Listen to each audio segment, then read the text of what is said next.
بسم اللہ الرحمن الرحیم۔ السلام علیکم ویورز، نیوز اینڈ ویوز کے ساتھ میں ہوں فیضان بنگش۔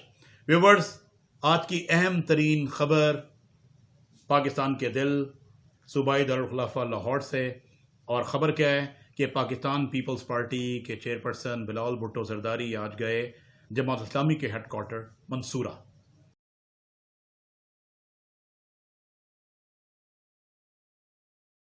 دونوں پارٹیوں کا ملنا بہرحال خبر تو ہوتی ہے۔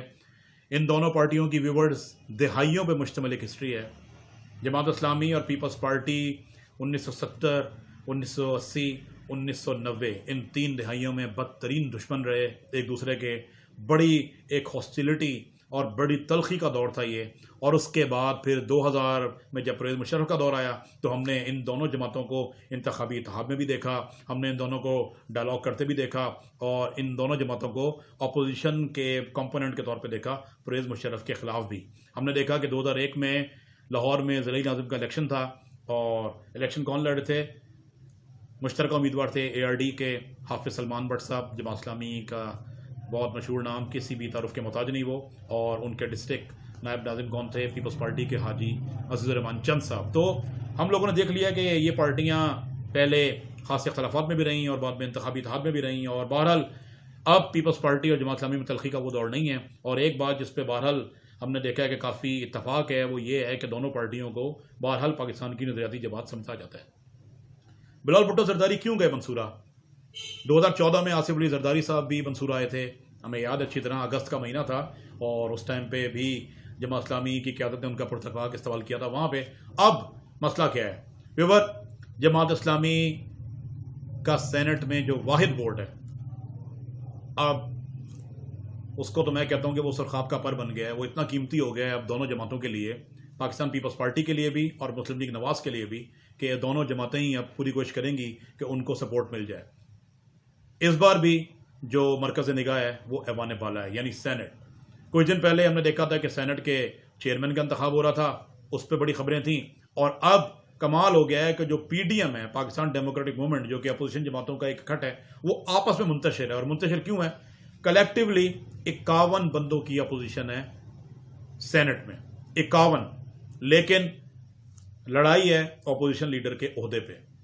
پاکستان پیپلز پارٹی سینٹ کی سب سے بڑی اپوزیشن جماعت ہے، اس کے 21 ووٹ ہیں، اور اس کی جو ہم خیال جماعتیں ہیں جس میں عوامی نیشنل پارٹی ہے، مینگل صاحب کی پارٹی بھی دعویٰ کرتی بھی اس پارٹی کے، ان کے ساتھ ہے، تو یہ کل ملا کے 25 کی اسٹرینتھ بنا رہے ہیں۔ مسلم لیگ نواز، جن کے ساتھ پختونخوا ملی عوامی پارٹی، جمعیت علماء اسلام اور بزنجو صاحب کی جو پارٹی ہے بلوچستان والی نیشنل پارٹی، ان کو ملا کے مسلم لیگ نواز کو 26 سینیٹرز کی حمایت حاصل ہے۔ تو یہ 26 اور 25 کا مقابلہ ہے۔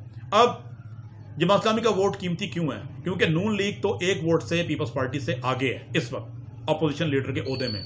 پیپلز پارٹی کو اگر جماعت اسلامی کا ووٹ مل جاتا ہے تو 25 کی اسٹرینتھ 26 بن جاتی ہے، اور 26-26 پہ اگر مقابلہ برابر ہو جاتا ہے تو قانون کیا کہتا ہے یہ میں بتاتا ہوں آپ کو۔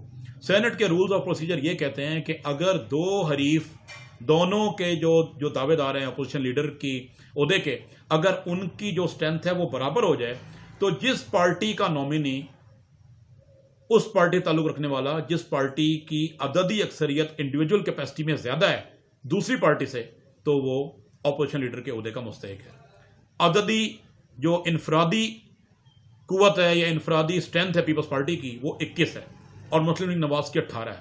اگر یہ دونوں پارٹیاں سینٹ کے جو اپوزیشن لیڈر ہے اس کے جو عہدے میں برابر کر لیتی ہیں اپنے ووٹ، تو پیپلز پارٹی کو ایڈوانٹیج یہ ہوگا کہ ان کی جو انفرادی ان کی اسٹرینتھ ہے، انڈیویجول اسٹرینتھ جو ہے، وہ مسلم لیگ نواز سے زیادہ ہے، تو یہ عہدہ پیپلز پارٹی کے پاس چلا جائے گا۔ اگر جماعت اسلامی چپ کر کے بیٹھ جاتی ہے، کسی کے ساتھ نہیں جاتی، تو مسلم لیگ نواز کو ایڈوانٹیج ہے، کیونکہ وہ تو 1 ووٹ سے لیڈ کر رہی ہے ابھی تک۔ اب دیکھنا یہ ہے کہ پیپلز پارٹی کیا جماعت اسلامی کی سپورٹ حاصل کرنے میں کامیاب ہو جاتی ہے۔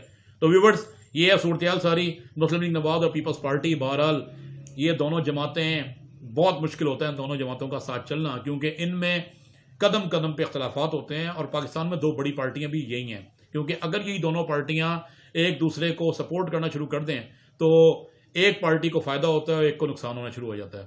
جس طرح ہم نے دیکھا کہ اب سینٹ کے چیئرمین کے جو انتخاب تھا، یوسف گیلانی صاحب نون لیگ کے ووٹوں سے سینیٹر منتخب ہو گئے۔ سینٹ کے الیکشن میں بھی نون لیگ نے سپورٹ کیا پیپلز پارٹی کو، اگرچہ وہ 7 ووٹ کنٹروورشل تھے، لیکن اب پیپلز پارٹی جو ہے وہ عہدہ مانگ رہی ہے اپوزیشن لیڈر کا، کیونکہ وہ کہتی ہے کہ مرکز میں اپوزیشن لیڈر کا، قومی اسمبلی میں اپوزیشن لیڈر کا عہدہ جو ہے وہ نون لیگ کے پاس ہے، پبلک اکاؤنٹس کمیٹی کی چیئرمین شپ بھی نون لیگ کے پاس ہے. اب یہ دو بڑے عہدے اگر نون لیگ کے پاس ہو جائیں تو بیلنس رکھنے کے لیے بہتر یہی ہے کہ پیپلز پارٹی کو اپوزیشن لیڈر کا عہدہ سینٹ میں ملے، کیونکہ سب سے بڑی جماعت ایوان بالا میں سینٹ میں پیپلز پارٹی ہے. یہ سوچنا ہے پیپلز پارٹی کا. مسلم لیگ نواز کی قیادت یہ کہتی ہے کہ جناب پیپلز پارٹی نے کمٹمنٹ کی تھی ہم سے، اب ان کو اس کمٹمنٹ سے بیک آؤٹ نہیں کرنا چاہیے، مکرنا نہیں چاہیے، ان کو چاہیے کہ اپوزیشن لیڈر ہمارا لے کر آئیں. بہرحال جو پی ڈی ایم کی بڑی جماعتیں پیپلز پارٹی اور نون لیگ، میں نے جیسے ابھی عرض کی کہ ان کا ساتھ چلنا بہت مشکل ہوتا ہے. ابھی زیادہ دنوں کی بات نہیں ہے، کچھ دن بعد ہم لوگ دیکھ لیں گے. اگلے ویلاگ میں اس کا ذکر بھی کروں گا. NA 249 کراچی کا الیکشن آ رہا ہے، مفتاح اسماعیل الیکشن لڑ رہے ہیں وہاں سے. پیپلز پارٹی ان کو سپورٹ نہیں کر رہی. پیپلز پارٹی کے امیدوار ہیں قادر مندوخیل، پیپلز پارٹی اپنا بندہ وہاں سے دے رہی ہے. تو پی ڈی ایم جو اسمبلی سے استعفے لینے کے لیے حکومت کے پیچھے پڑا ہوا ہے، خود وہ بھاگ بھاگ کے بائی الیکشن بھی لڑ رہے ہیں، تو اور ایک دوسرے کے مخالف لڑ رہے ہیں. تو بڑی بہرحال کھچڑی سی پکی ہوئی ہے، کافی کنفیوژن ہے. لیکن اب دیکھنا یہ ہے کہ کیا ہوگا. کیا جماعت اسلامی جو اپنی سپورٹ ہے وہ پیپلز پارٹی کو دے کر پیپلز پارٹی پہ یہ احسان کرے گی کہ پیپلز پارٹی اپوزیشن لیڈر کا عہدہ لے جائے. Thank you viewers, thank for watching the video. Please